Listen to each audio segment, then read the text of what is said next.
ทางไหนคือฟ้าวแท้คือฟ้าวแท้สิฟ้าวไปใส่อีกฐานพวงมาลัยอยู่คือได้ย่างบ่มีรถบ่มีรถปลาแม่ยกยังคือได้ย่างแม่ยกอนาถาหายเนาะเงินน่ะไปเฮ็ดพวงมาลัยเบิดบ่มีค่ารถบ่มีเงินค่ารถ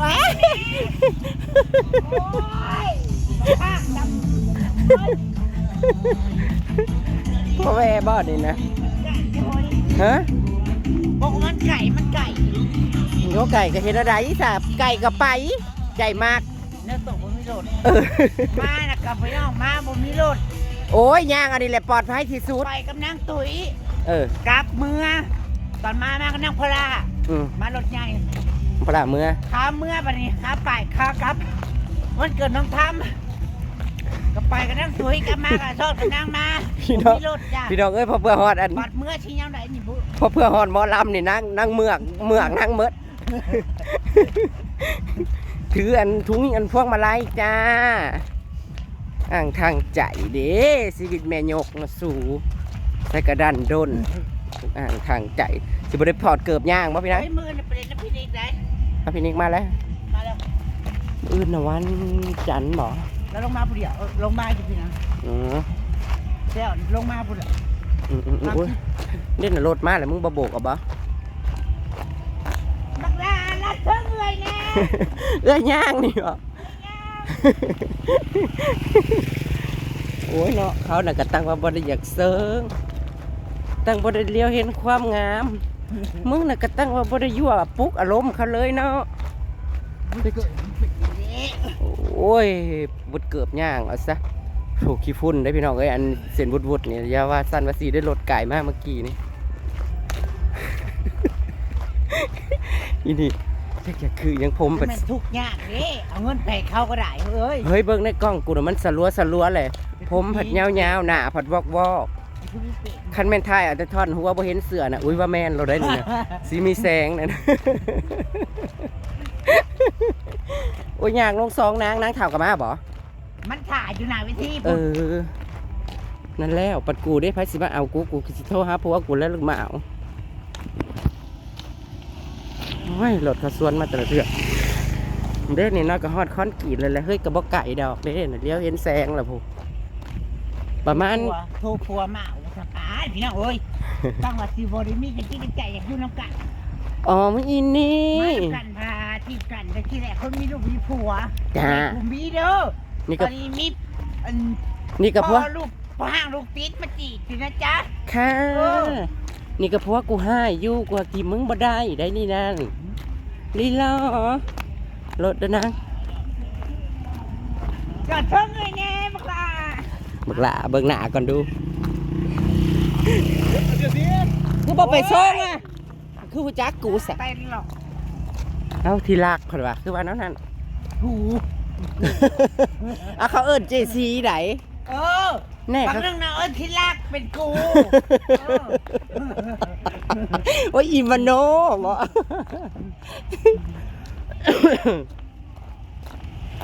เฮ้ยเพราะว่านั่นบ่อยากให้กูไปห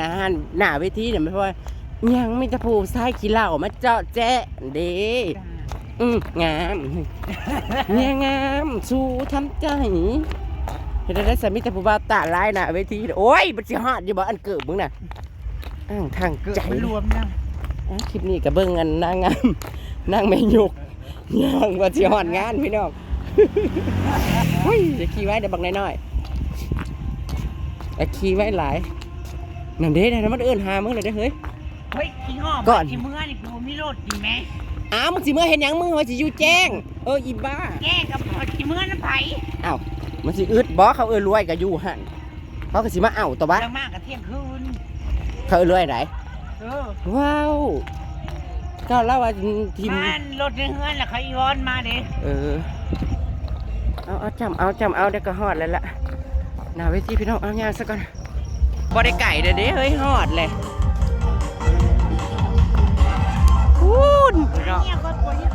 สิไปข่าวทั้งแก่นี่บอ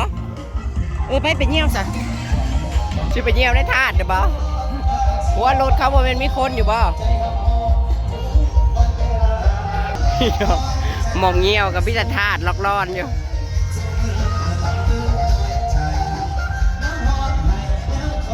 เอาเชิงเขาแต่ในไปเลย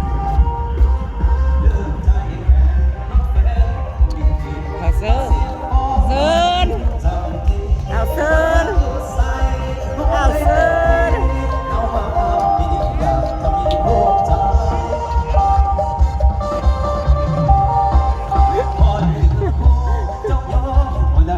แต่ละสิได้ขายของดีเลยวะ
ก่อนอื่นเปิดขอนำมาสักการมายังพระอาจารย์พระเทระนุเทระ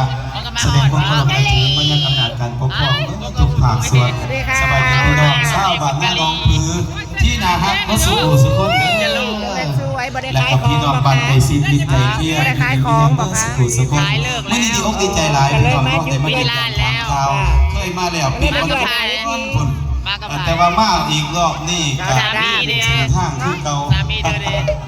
เจ้าเนาะก็ต้องสร้างพี่น้องเนาะดีอกดีใจแต่ก็เห็นตาพี่น้องที่มาให้กำลังใจที่ไม่แล้วค่ะไม่แล้ว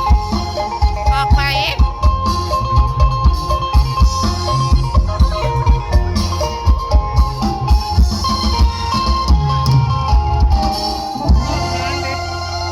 โทรศัพท์นะนั่งบอกนั่งไปบอก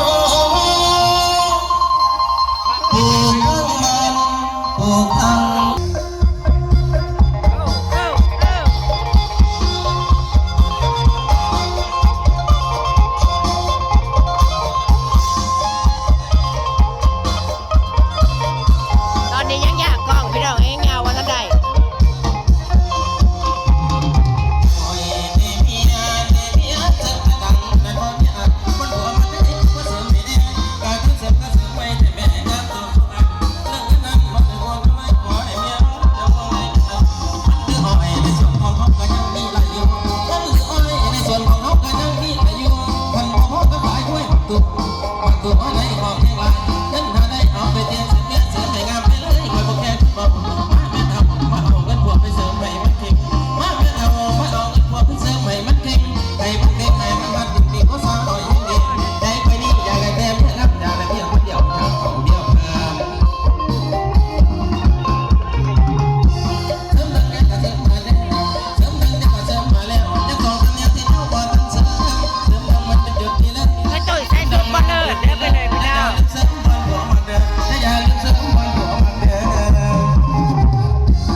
ที่แก่แฟนหมอลำหักสิโคขจับใดเมื่อนี้มาลำให้ในนิทานเรื่องแบบนั้นในเด็กใหญ่พี่น้องผู้พ้องผ้าเป็นอาฟังคณะบ่าวลูกแค่แม่เสียงที่ก่อตั้งหลายปีผ่านดอกไก่พังสะเลน้อมนำมาเสนอทานผู้ฟังในคืนนี้ดีบ่ดีให้ฟังไว้คำถึงใจเสียหลายใบในเรื่องแม่ต่างว่าเป็นลูกเต่าแม่ยังเจ้าพนักฟังครับคืนนี้ลูกหลานสาวคณะบ่าวลูกแค่แม่เสียงขอภูมิใจเสนอประเดชพระคุณทานมาในนิทานผู้หาแก้มสมัยนั่นก็คือนิทานน้ำตาเมียหลวงนิทานน้ำตาเมียหลวงสิเป็นไปคืออะไรซึ่งประดาทานติดตามรับชมกันหน่อยบัดนี้ผู้ฟังเอ๋ยเรื่องได้เกิดอยู่กับกำไฟเมืองโพไซสะแหลวมีครอบครัวพ่อเศรษฐีบุญมีกะว่ารวยดอกพ่อใส่ส่วนเมียเรามีนาเอิญเมียบัวล่านั้นเป็นสื่อสะแหลว